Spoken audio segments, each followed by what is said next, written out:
USA Radio News with Chris Barnes. Former special counsel Robert Mueller will be going before lawmakers today.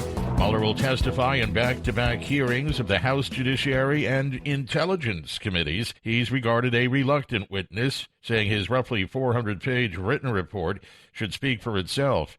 President Trump repeating his claim that the former special counsel found no collusion in his Russia probe. The president making the comments during a conservative teen summit in D.C. yesterday, where he also had a message for gun owners, saying of Democrats, "They are in the process of trying to take your arms away." 50,000 Cape Cod residents in Massachusetts still without power after a rare EF1 tornado touches down yesterday.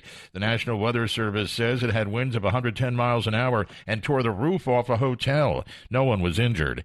This is USA Radio News. Mark Esper sworn in yesterday as the new Secretary of Defense. Supreme Court Justice Samuel Alito giving him the oath of office in the Oval Office, after which Esper thanked President Trump for bolstering the military. Our military has made tremendous gains in recent years thanks to your leadership, and we stand ready today to take on any challenge.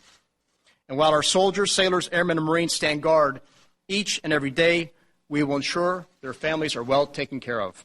The Archdiocese of New York is agreeing to a settlement in a case involving two sisters from the Bronx who say they were sexually abused by a well-known priest. The two say the late Monsignor Charles McDonough began molesting them when they were 7 in the early 1970s.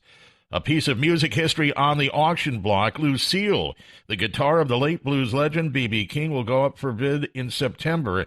It's valued between $80,000 and $100,000. And this is USA Radio News. The bill to extend the 9/11 Victims' Compensation Fund through 2092, essentially making it permanent, finally gets passed by the Senate. That was the final legislative approval, and now it only needs the president's signature. Advocate and comedian Jon Stewart says the nation owes this to first responders who became ill after working at Ground Zero. I'm hopeful that today begins the process of being able to heal without the burden of having to advocate. The president expected to sign that bill on Friday.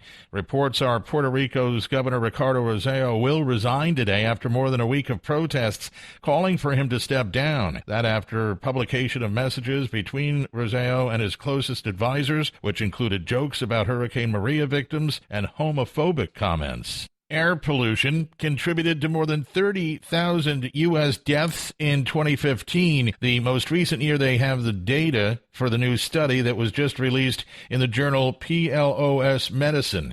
Researchers looked at air quality trends from hundreds of monitoring stations nationwide and compared the data with deaths that could be linked to pollution. They found the greatest links to low-income and less educated areas of population. And if weather permits, Cape Canaveral will see a launch of a Falcon 9 rocket tonight, the beginning of a mission to resupply the International Space Station. And for USA Radio News, I'm Chris Barnes.